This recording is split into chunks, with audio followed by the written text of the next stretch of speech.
I'd like to bring in a true economics expert now, Ken Rogoff. Ken, formerly, as I mentioned, served as the chief economist and director of research at the International Monetary Fund. He's a professor of economics at Harvard University. He's the author of multiple books, including the recently published Our Dollar, Your Problem, an insider's view of 7 turbulent decades of global finance and the road ahead. Ken, welcome back to the show. Good to see you.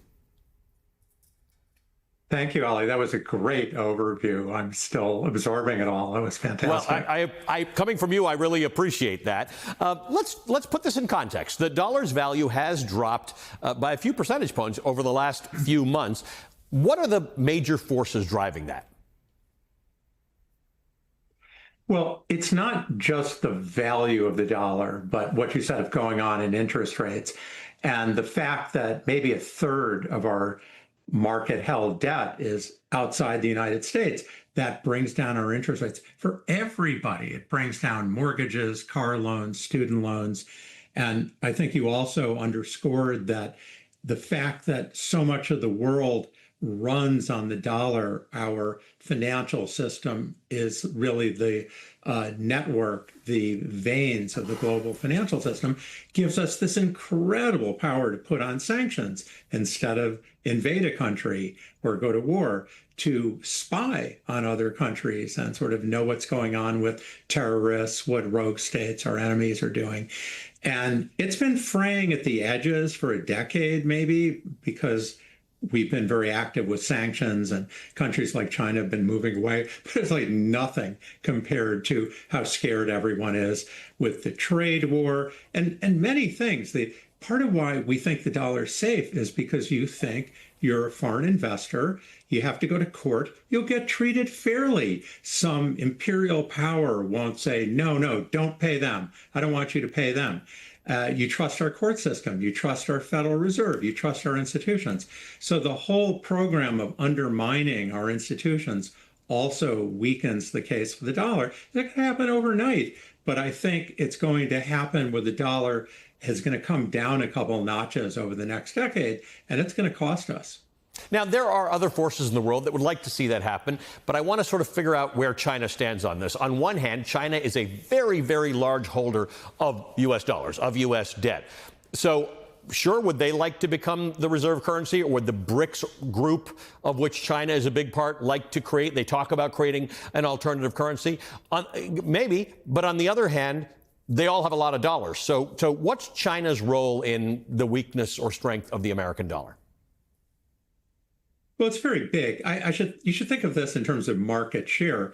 Europe doesn't use the dollar. They have a regional currency. And I think at the end of all this, that's what's going to come out of Asia, that the yuan's going to become the regional currency in much of Asia and even used in places, Africa, Latin America. Now, it's not all about, do you hold dollars? Do you hold their currency? You need to have a framework. You need to have an alternative banking structure to do trade, to be able to do transactions. But they're working on that, and these new technologies make it a lot easier. They've been doing that for a while.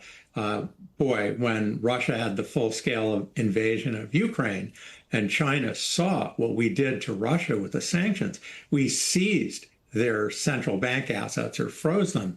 They already were accelerated. Now they see Donald Trump and the trade war, and they also see he's talking maybe, not in earnest yet about not paying in full our debt. He's talking about getting rid of the Federal Reserve Chair, bringing interest rates down to 1%, which would mean a lot of inflation and undermining the dollar. All of this is sort of having people move for the exits. It's not quick, but it's happening. You started this conversation by pointing out that one shouldn't think of the value of the dollar independent of the fact that the strength of the dollar is backstopped by our bond market. So when Donald Trump talks about the Fed reducing rates and things like that, there is actually a free market in part of this that isn't controlled by the president and not necessarily controlled by the Fed either.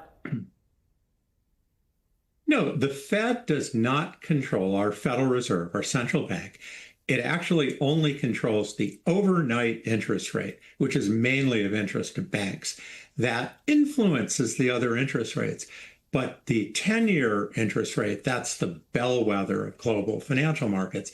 That's really set by what markets think is going to happen, not just what the Federal Reserve is going to do, what supply and demand, how many people are going to invest, what savings going to be, and also how trustworthy are future governments? How much can they trust the United States? What do they think, really what's going on in global markets? And that's been going up the last few years.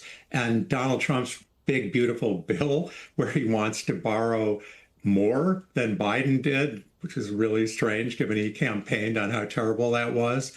And these other things are pushing those rates up. And I think that's where it's really going to hurt us the most. Back now with Ken Rogoff, professor of economics at Harvard University. I've got my trusty dollar here as a prop. Ken, if you think about life in Canadian dollars or Australian dollars or Swiss francs, you care about where your currency is. But in America, we refer to the dollar as a reserve currency for the world. Commodities are traded in dollars. Tell me about whether that's important and why. Well, it's a little bit like the fact it's really convenient for us that English is the global language. Believe it or not, even after the United Kingdom left the European Union, they still speak English at their meetings. And I would think of the dollar like that. Their trade between different countries is in dollars.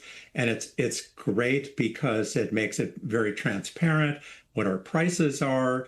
If you want to borrow money and you say you're earning dollars, everybody loves it. There are just so many benefits that gives us. And I think there are over 150 currencies, and you can't be, speaking in all of them. It'd be like the Tower of Babylon. So having a couple currencies, but particularly the dollar, be fairly universal, I think it's important. But China and frankly, a lot of our friends don't like how we use it sometimes. We use it as an instrument of power. And I think for some time we've been leaning on it very heavily, even before Trump. But, with Trump, we're on a whole nother planet. It's not only financial sanctions, trade sanctions. If he wakes up on the wrong side of the bed, or maybe someone in Vietnam didn't give his family business as good a deal on their resort as he wanted, suddenly there's a 35% tariff. I mean, what he did with Brazil, just suddenly saying, I don't like how you're treating the former president. You seem like you're doing to him what everyone did to me. Yep. 50% tariff on Brazilian goods, and on and on. And I think what it tells you, there is no deal to be had with this president. You can make concessions, and he likes to say, what's mine is mine, and what's yours, we'll keep talking about. Yeah. But he won't let you take back the concessions, but he'll keep pushing for more, asking you for things that have nothing to do with trade. And I think, obviously it's hard to know where all of this is going, but I think a lot of the world is waking up to there's no deal to be had here. There's no lasting deal. I say one other thing, Mexico and Canada, he signed a free trade agreement with them in Trump 1. He signed it. He negotiated. He gets in Trump 2, tears it up. And why won't that happen to everybody else? So I think, he says a lot of deals are coming. He says everyone's making a lot of concessions. I don't think so. I think they're biding their time. He's trying to prevent them from retaliating, but that's going to come if he persists. Yeah, we have two deals, one with the UK and one that Vietnam doesn't confirm is actually a deal with them. Let me ask you something. Donald Trump talks about wanting to export more stuff from America. One way to do that is for the dollar to decline and for American-made goods and services to be cheaper around the world. Is that a sound strategy? Is that a good way to increase our manufacturing base in the United States? Or are we too big an importer where the offset to that is too great? Well, the dollar was high when Trump came into office. And I think at Harris 1, the dollar would have come down. I think with Trump, a lot of other things are happening behind this. But yeah, I think the dollar was high, so it made our exports more expensive. I actually think we're way more competitive in services, things like financial services, consulting, medical services, intellectual property rights. Have a big surplus in that stuff. And the dollar coming down, it makes us more competitive. On manufacturing, I think the false hope here is we're going to bring back those great manufacturing jobs you'd see in the beer commercials and whatever. They're not cut. They're not coming back. I mean, in the 1970s, we used to have ads like that about farming. America is a superpower in farming, but not because of jobs. It's all automated. And I think, sure, we'll have more manufacturing here, but there won't be a lot of these great jobs that Trump is promising.